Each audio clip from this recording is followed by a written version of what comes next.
పిల్లలకి ఎగ్జామ్స్లో 100 out of 100 వస్తేనే వాళ్ళు తోపులా? మార్క్స్ తక్కువ వచ్చిన వాళ్ళందరూ దేనికి పనికి రాకుండా పోతారా? నా ఎక్స్పీరియన్స్తో చెప్తున్నాను. నా ఫ్రెండ్స్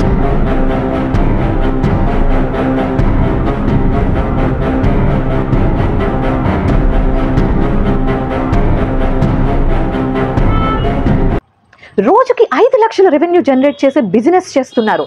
హలో, హాయ్, నమస్తే, welcome to our channel mask talks. Exams ఇప్పుడు మన ఇండియా అంతా ఎగ్జామ్ ఫీవర్ అయితే నడుస్తుంది కదా. ఇప్పుడేమో +1 +2 ఎగ్జామ్స్, తర్వాత నెక్స్ట్ మంత్లో 10th స్టాండర్డ్ ఎగ్జామ్స్, అండ్ ఆ తర్వాత అన్ని క్లాసెస్ ఎగ్జామ్స్ అయితే స్టార్ట్ అయిపోతాయి కదా. ఈ రోజుల్లో ఎగ్జామ్స్ అంటే పిల్లలతో పాటు వాళ్ళ పేరెంట్స్కే ఇంకా ఎక్కువ పరీక్షలు జరుగుతున్నాయి కదా. యాక్చువల్గా తమ్నైల్లో పెట్టినట్టు పిల్లలకి పరీక్షలు అంటే పేరెంట్స్కి అగ్ని పరీక్ష అవుతుంది. బట్ నేను పర్సనల్గా మా పిల్లలకి ఎక్కువ స్ట్రెస్ లేకుండా, అలాగే నాకు కూడా అస్సలు స్ట్రెస్ లేకుండా ఎగ్జామ్స్ టైంలో వాళ్ళని ఒక పక్కా ప్లానింగ్తో సింపుల్గా ఎలా చదివిస్తానో మీకోసం ఇవాళ వీడియోలో షేర్ చేసుకోవాలనుకుంటున్నాను. వీడియో చూసే ఏ పాయింట్ ఆఫ్ టైంలో అయినా వినూత్న పెట్టిన ఎఫర్ట్స్ మనకి కొంచెమైనా యూజ్ అయింది అని మీకు ఒక్కసారి అనిపించిన మన మాస్క్ టాక్స్ ఛానల్ని ష్యూర్గా సబ్స్క్రైబ్ చేసుకోండి. ఇవాళ వీడియోలోకి వెళ్ళే ముందే నేను ఒక ఇంపార్టెంట్ విషయం అయితే ఇక్కడ మీతో షేర్ చేసుకోవాలనుకుంటున్నాను. పిల్లలకి ఎగ్జామ్స్లో 100 out of 100 వస్తేనే వాళ్ళు తోపులా? మార్క్స్ తక్కువ వచ్చిన వాళ్ళందరూ దేనికి పనికి రాకుండా పోతారా? కొన్ని ఇయర్స్ బ్యాక్ వెళ్ళి మన లైఫ్లో మనం క్లాస్లో కూర్చొని చదువుకునే విషయాలు గుర్తు చేసుకుంటే, మన క్లాస్లో యూజువల్గా ఒక 30 to 40 స్టూడెంట్స్ అయితే ఉంటారు కదా. సో మనం చదువుకునేటప్పుడు లిటరలీ నా ఎక్స్పీరియన్స్తో చెప్తున్నాను, నా ఫ్రెండ్స్లో చాలామంది ఆల్మోస్ట్ 25కి 3-4 మార్క్స్ వచ్చేవాళ్ళు. అంటే లిటరలీ పాస్ కూడా అవని వాళ్ళు ఇప్పుడు US అమెజాన్లో వర్క్ చేస్తున్నారు. అంటే ఇంకా కొంతమంది అయితే జస్ట్ ఒక చిన్న విలేజెస్లోనే రోజుకి 5 లక్షల రెవెన్యూ జనరేట్ చేసే బిజినెస్ చేస్తున్నారు. మంత్కి క్రోర్స్ ఆఫ్ బిజినెస్ చేస్తున్నారు. అన్నీ మనకి గుర్తుంటాయి.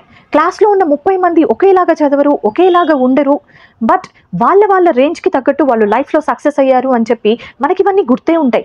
కానీ మన పిల్లల విషయంకి వచ్చి మనం పేరెంట్స్ బాధ్యత వహించాక, నువ్వు ఇది చదవాల్సిందే, నువ్వు ఇది చదవలేదంటే ఇంకా దేనికి పనికిరావు, నీకు ఒక్కసారి మార్క్స్ తగ్గినా కూడా నేను అసలు ఊరుకోను అని చెప్పి వాళ్ళని చాలా ప్రెజర్ చేస్తూ ఉంటాం. నేను చాలా మంది పేరెంట్స్ని చూశాను, 2nd, 3rd స్టాండర్డ్ చదివే కిడ్స్ని కూడా నైట్ 11 దాకా 12 దాకా కొట్టి చదివిస్తూ ఉంటారు. అండ్ మార్నింగ్ 5K లేపి కూడా మళ్ళీ కొట్టి చదివిస్తూ ఉంటారు. ఒక 8-9 year old కిడ్స్ ఎంతసేపని మేల్కోగలుగుతారు? వాళ్ళకి నిద్ర ఒక 5-6 hours నిద్ర ఎలా సరిపోతుంది? మనం పేరెంట్స్గా మారగానే ఇవన్నీ మర్చిపోతాం. వాళ్ళు చూడు ఎలా చదువుతున్నారో, వీళ్ళు చూడు ఎలా చదువుతున్నారో, నువ్వెందుకు చదవలేకపోతున్నావు, నీకెందుకు మార్క్స్ రావట్లేదు అని చెప్పి వాళ్ళని చాలా ప్రెజర్ చేస్తూ ఉంటాం. మనం కూడా చాలా ప్రెజర్ తీసుకుంటూ ఉంటాం. అంటే ఏంటి వినూత్న, పిల్లల్ని చదివించాల్సిన అవసరం లేదా, వాళ్ళకి ఎగ్జామ్స్ రాయించాల్సిన అవసరం లేదా? అలా నేను చెప్పడం లేదు.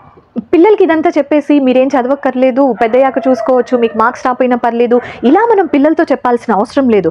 మనం గుర్తుంచి మనసులో పెట్టుకొని ఒక బ్యాలెన్స్డ్ అప్రోచ్తో పిల్లలకి చదువు యొక్క ఇంపార్టెన్స్ అయితే ఖచ్చితంగా చెప్పాలి. ఎందుకంటే ఒక గోల్ బేస్డ్ లెర్నింగ్, చదువు మీద ఇంట్రెస్ట్ వాళ్ళకి లేదు అంటే ఇంత చిన్న వయసులో వాళ్ళకుండే బుజ్జి బ్రెయిన్స్లో వాళ్ళకి ఎలా అయిపోతుంది అంటే, ఓకే మనం ఇంకా చదవక్కర్లేదు, ఎలా ఉన్నా పర్వాలేదు, పెద్దయ్యాక చూసుకోవచ్చు అని వాళ్ళు అనుకున్నారు అంటే డిఫరెంట్ యూజ్లెస్ యాక్టివిటీస్ మీద అయితే వాళ్ళ ఇంట్రెస్ట్ బిల్డ్ అవుతుందన్నమాట.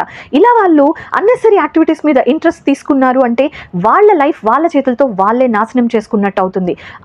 అందువల్ల ఇలాంటి ఒక రాంగ్ సీడ్ వాళ్ళ బ్రెయిన్లో నాటకుండా ఒక బ్యాలెన్స్డ్ అప్రోచ్తో చదువు ఇంపార్టెన్స్ ఉండాలి, అట్ ది సేమ్ టైం ఎక్కువ స్ట్రెస్ తీసుకోకూడదు. పర్టికులర్గా ఎగ్జామ్స్ టైంలో ఒక పక్కా ప్లానింగ్తో మా పిల్లల్ని నేను ఎలా చదివిస్తానో మీకు చూపిస్తాను. ఇది యాక్చువల్లీ మా పాప last year term 1 exams preparation schedule అనమాట. అంటే దసరా వెకేషన్ తర్వాత వచ్చే క్వార్టర్లీ ఎగ్జామ్స్ ఉంటాయి కదా, వాటి గురించి దసరా వెకేషన్ 14 daysలో నేను ప్రిపేర్ చేసిన ఎగ్జామ్ ప్రిపరేషన్ స్కెడ్యూల్. ఇది హాలిడేస్లో ఉండే టైం టేబుల్ అనమాట. రెగ్యులర్ స్కూల్ ఉన్నప్పుడు, లేకుంటే ఎగ్జామ్స్ టైంలో స్కూల్ ఉండినా, లేకుంటే వేరే క్లాసెస్ ఉండినా, దాన్ని బట్టి డిఫరెంట్ స్కెడ్యూల్స్ అయితే మారుతూ ఉంటాయన్నమాట. ఇప్పుడు ఈ 14 days ఎగ్జామ్ టైం టేబుల్లో నేను ఎలా చేశానో మీకు చూపిస్తాను. ఇక్కడ స్టార్టింగ్ చూస్తున్నారు కదా, డేట్ అండ్ టైం ఉంటాయి. So 8 AM to 10 AM Hindi class అనమాట. ఎందుకు హిందీ అంటే కొంచెం హిందీ కన్నడ మా పాపకి లాస్ట్ ఇయర్ కొంచెం కష్టంగా ఉంటుండింది. అందువల్ల మార్నింగ్ లేవగానే ఫ్రెష్ బ్రెయిన్తో కష్టమైన టాపిక్స్ ముందు చేసేస్తే ఈజీగా అయిపోతుంది అని అలా పెట్టానన్నమాట.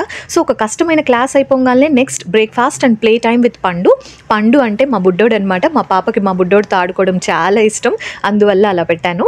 దాని తర్వాత English and maths class, and ఆ తర్వాత లంచ్ అండ్ స్లీప్ టైం అనమాట. నెక్స్ట్ 3:30 to 5 వచ్చేసి కన్నడ, అండ్ ఆ తర్వాత snack break are milk are tables time, అంటే సంథింగ్ లైక్ గ్రామర్ కానీ టేబుల్స్ కానీ అలాంటివన్నీ చిన్న చిన్నవి రివైజ్ చేస్తూ ఉంటుంది ఆ టైంలో. ఆ తర్వాత 5:30 to 6:30 ఈవీఎస్, అండ్ తర్వాత 6:30 to 7:30 పెండింగ్ వర్క్, అంటే ఆ రోజులో మొత్తం చేసిన అన్ని టాపిక్స్లో ఏమైనా పెండింగ్ వర్క్ ఉంటే ఫినిష్ చేస్తుంది. అండ్ 7:30 to 8:30 వచ్చేసి రివిజన్ అనమాట. ఆ రోజు తను చేసిన వర్క్స్ అన్ని ఓవరాల్గా ఒకసారి రివ్యూ చేస్తుంది. అండ్ తర్వాత డిన్నర్ టైం అండ్ స్లీప్. అయ్యో వినూత్న, మా పిల్లలు 1 hour కాదు కదా, జస్ట్ ½ an hour కూడా సరిగ్గా ఇంట్లో కూర్చోరు అని అంటారా? అలాంటి పిల్లలకి ఏం చేయాలంటే ప్రతి ½ an hourకి ఒక 5 minutes బ్రేక్ ఇవ్వాలన్నమాట. ఆ బ్రేక్ టైంలో వాళ్ళకి ఇష్టమైన సింగింగ్ అయినా, డాన్సింగ్ అయినా, ప్లేయింగ్ అయినా, లేదంటే చిన్న చిన్న కార్డ్స్తో ఏదైనా గేమ్ అయినా అట్లాంటివి మనం కూడా వాళ్ళు కూడా ఉండి వాళ్ళతో పాటు ఆడిపించాలన్నమాట. జస్ట్ 5 minutes బ్రేక్ ఇచ్చేసి నెక్స్ట్ మళ్ళీ ½ an hour వర్క్లో కూర్చోబెట్టాలి. ఇక్కడ లాస్ట్ కాలంలో కనిపిస్తుంది కదా రిమార్క్స్ అండ్ రేటింగ్ అనేసి. సో అక్కడ రోజు మా పాప ఎలా వర్క్ చేసిందో, బాగా వర్క్ చేస్తే స్టార్స్ అనమాట, అండ్ హ్యాపీగా వర్క్ చేస్తే స్మైలీస్ ఇస్తాను. ఇలా మిగిలిన డేస్ అన్నీ కూడా ప్లాన్ చేసుకుంటాం నెక్స్ట్ బ్లాక్స్కి, అండ్ అన్ని సబ్జెక్ట్స్ అన్ని చాప్టర్స్ కవర్ అయ్యేలాగా ఇలా నెక్స్ట్ డేస్ అంతా కూడా ప్లాన్ చేసుకుంటాం. అండ్ ఈ టైం టేబుల్ వెనకైతే కొన్ని రాసుంటాను. వేకప్ టైం అండ్ మార్నింగ్ లేవగానే డాన్స్, తనకి చాలా ఇష్టం అనమాట డాన్స్ చేయడం. సో తన డైలీ రొటీన్ మార్నింగ్ ఎప్పుడు ఎనర్జెటిక్గా డాన్స్తో స్టార్ట్ అవుతుంది. అండ్ మంచి ఫుడ్ తినాలి, ఎక్కువ వాటర్ తాగాలి, అండ్ పర్ఫామ్ వెల్. నువ్వు కనుక ఖచ్చితంగా మంచి ఎఫర్ట్స్ పెట్టి వర్క్ చేస్తే నీకోసం చాలా సర్ప్రైజెస్ వెయిట్ చేస్తూ ఉన్నాయని చెప్పి తనని మోటివేట్ చేసేలాగా డిఫరెంట్ థింగ్స్ అని రాసుంటాను. అండ్ రోజు అది తను చదువుకుంటూ ఆ గిఫ్ట్స్ కోసం ఎగ్జైట్ అవుతూ చాలా బాగా అయితే వర్క్ చేసి మంచి రిజల్ట్ అయితే తెచ్చుకుంది.